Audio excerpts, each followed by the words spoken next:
This is Luft 3. Constructed over the course of 2 years between 1942 and 1944 in the dense forests of Sagan, 145 kilometers southeast of Berlin, it became one of the largest prisoner of war camps of its kind in Europe.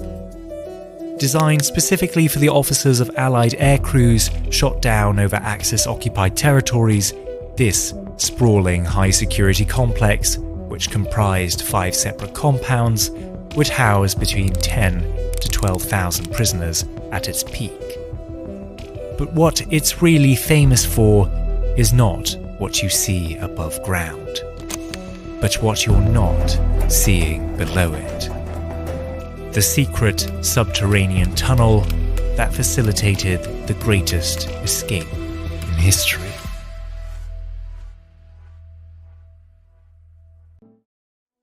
As far as prison camps were concerned, Luft 3 was a relatively comfortable place to be holed up. Due to their status as officers, prisoners were afforded significant privileges over the average conscript.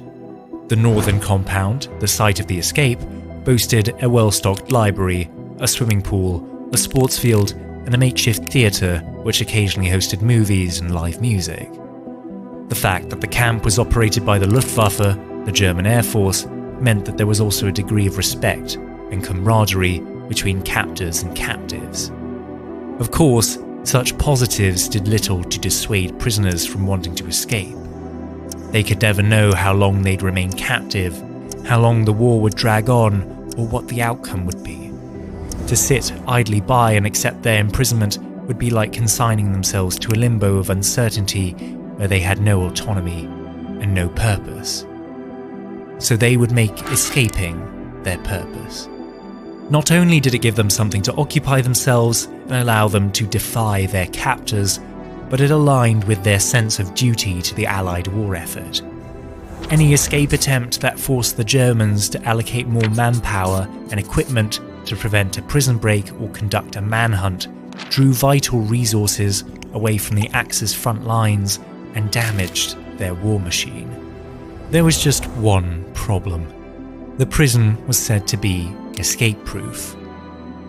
The compound was surrounded by a set of fences spaced 1.5 meters apart, their tops bristling with barbed wire. Between them lay even more. Even getting to the fences was difficult. If someone stepped over a nearby warning wire while approaching them, they'd be shot on sight. If by some miracle you were able to climb over or cut through them without disemboweling yourself, you'd have to cross another 30 or so meters of no man's land before you reached the sanctuary of the tree line. This was all the while hoping that the guards stationed in the camp's towers went spontaneously blind and became hard of hearing, because if you were spotted, there was nothing to shield you from the machine gun fire. Okay, so brute forcing an escape over the fence wouldn't work. Fine, just dig a tunnel. The Germans supposedly had that covered too. Every hut was built a few inches off the ground to make it harder for inmates to hide their digging beneath the buildings. In addition, the compound had been built on a sandy, silt-like soil that was extremely difficult to tunnel through without causing a collapse. Finally, sensitive microphones were placed underground all around the perimeter of the camp to detect the sound of tunneling. So how did they do it? How did the prisoners of Luft 3 build not just any tunnel, but a tunnel that could bypass all of these security precautions? For this massive undertaking, the prisoners of the North Compound established one of the most sophisticated and organized escape industrial complexes ever conceived.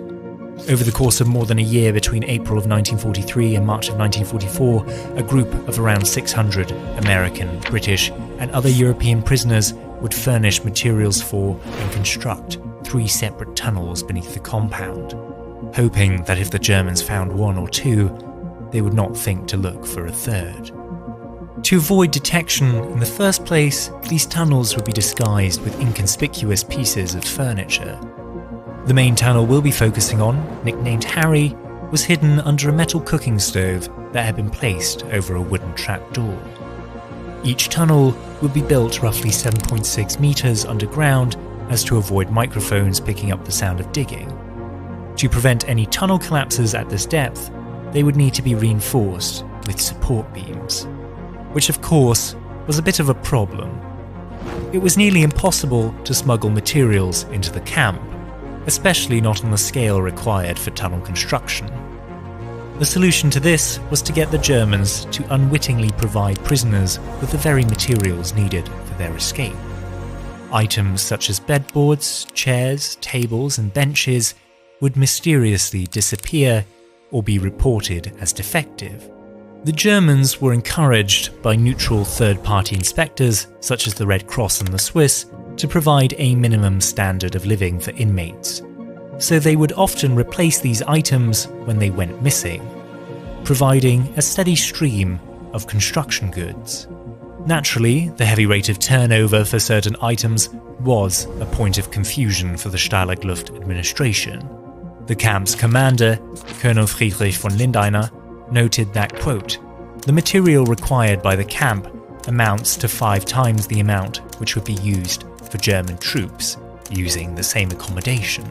Of course, the occupants of Wehrmacht facilities weren't fashioning their bedboards into support columns and stealing screws from light fittings to affix table legs to makeshift rails. That's right, rails. To speed up the digging process, the inmates would construct a rail and cart system that stretched along the entirety of the tunnel, shuttling tools, materials, and people towards one end and sand back to the other. That was another problem though, the sand. Digging a tunnel required displacing a lot of it, and it couldn't simply be piled up outside of one of the huts because that would immediately arouse suspicion. To make it worse, the sand below ground was yellow and the sand above was grey. To address this, more than 100 men known as penguins would store sand in bags hidden under their coats and covertly release it in the camp's courtyard, kicking it as they did so to blend it with the grey topsoil. In the process, they looked a bit like penguins. To further ensure the project wouldn't be discovered, the inmates employed a constantly rotating roster of watchmen that would alert the tunnelers to approaching guards, allowing them to cover up tunnels before any inspection. This was just as well, since the camp employed specialist anti-escape personnel known as ferrets, whose sole purpose was to sniff out any tunnels and spy on the prisoners.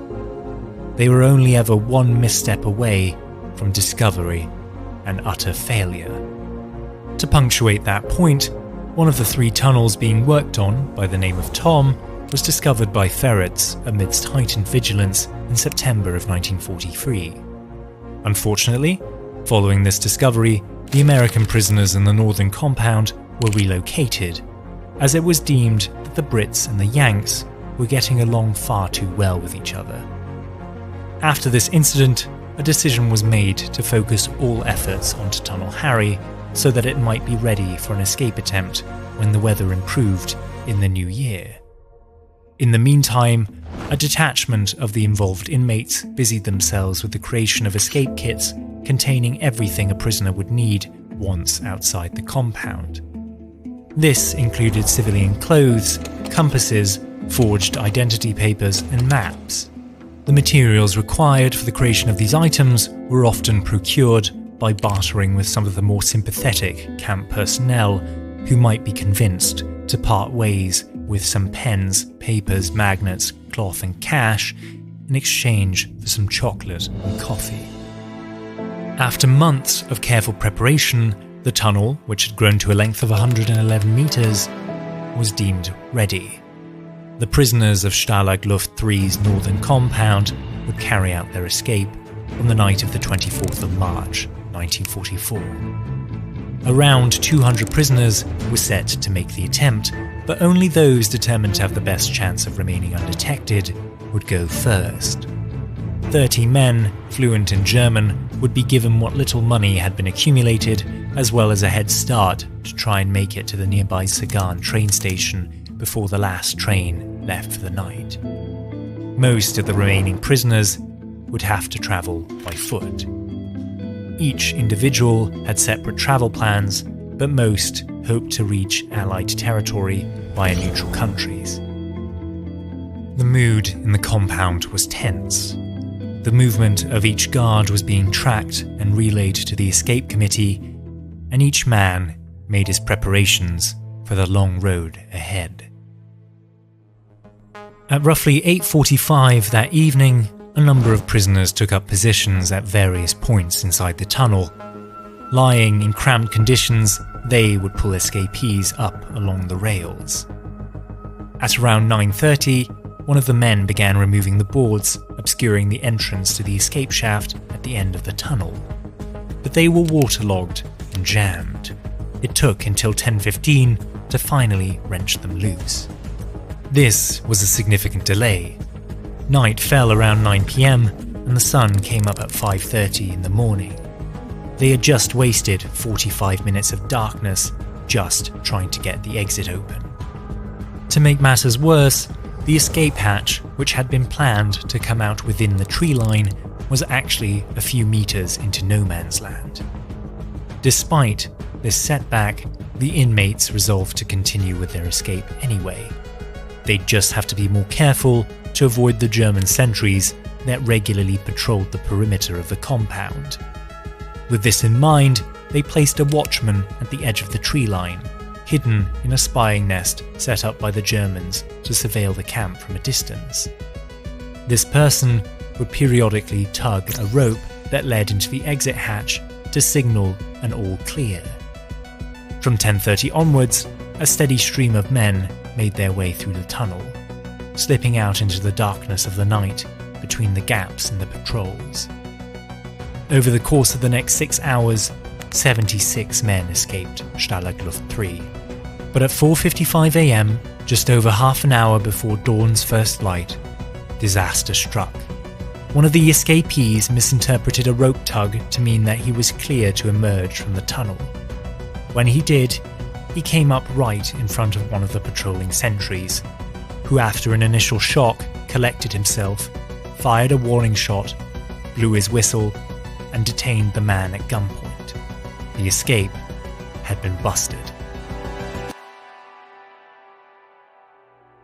Unfortunately, most of the men that had successfully escaped Stalag-Luft 3 that fateful evening would end up being captured, some even before they'd left the town of Sagan. A nationwide search involving 60 to 70,000 Wehrmacht troops and Gestapo personnel was launched, making it almost impossible to travel through Germany undetected. The tunnel's discovery had doomed them. Ultimately, only 3 of the 76 men would evade capture entirely. 2 Norwegians, who managed to sneak their way to neutral Sweden via Stettin, and 1 Dutchman, who linked up with resistance forces in the Netherlands before travelling discreetly to the Spanish border and then Gibraltar. The vast majority of the other escapees were not so lucky. Over the course of the next few months, they would virtually vanish off the face of the earth, only to turn up back in the town of Sagan in burial urns, as nothing more than ash. Until the end of the war, no one knew for sure what had happened to them. A Royal Air Force investigation conducted following Germany's surrender found that 50 of the 73 recaptured prisoners had been shot in roadside summary executions. That is to say, illegally. Interviews conducted with the Gestapo personnel present for these executions show that the escapees were informed that they were to be returned to Stalag-Luft 3. In transit, they would be invited to leave the car to, quote, relieve themselves at the side of the road. Once the handcuffed prisoners began to do so, his captors would shoot him in the back of the head, at which point he would fall into the ditch in front of him. A truly undignified death. The scenery and the weaponry changed, but the methods rarely did. Most would be executed in this fashion. It helped the Gestapo construct the myth that the prisoners had been killed while trying to escape. But ultimately, this did little to conceal their true actions. A Swiss inspector at Stalag Luft III was immediately suspicious of the explanation and reported his findings to the British government. Many of the Gestapo men responsible for the extrajudicial killings of these POWs would be judged guilty of war crimes and sentenced to harsh prison sentences or death at the Nuremberg trials. While the flight from Stalag Luft III may not have been the largest by numbers prison escape during World War II, it was certainly the most impressive given the obstacles faced, the complexity of the planning, and the resulting fallout. The prisoners of that camp had set out to escape, die trying, or inconvenience the Germans to such a degree that it would affect the war effort. It's safe to say they succeeded. For a month, they occupied tens of thousands of German troops and led them on a wild goose chase, diverting resources that would have been more effectively used in the fight against the Allies. The Stalag Luft III escape did not end well. It ended in a war crime born of the want to dissuade others from following in its footsteps. Escape is no longer a sport, echoed like a shrill tempest through every camp in Europe. Escape at your own peril was the Nazi message. The threat didn't work. It never would have.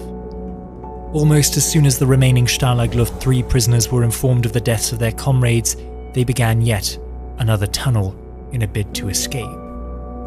The desire for freedom overrode even the strongest instincts of self-preservation.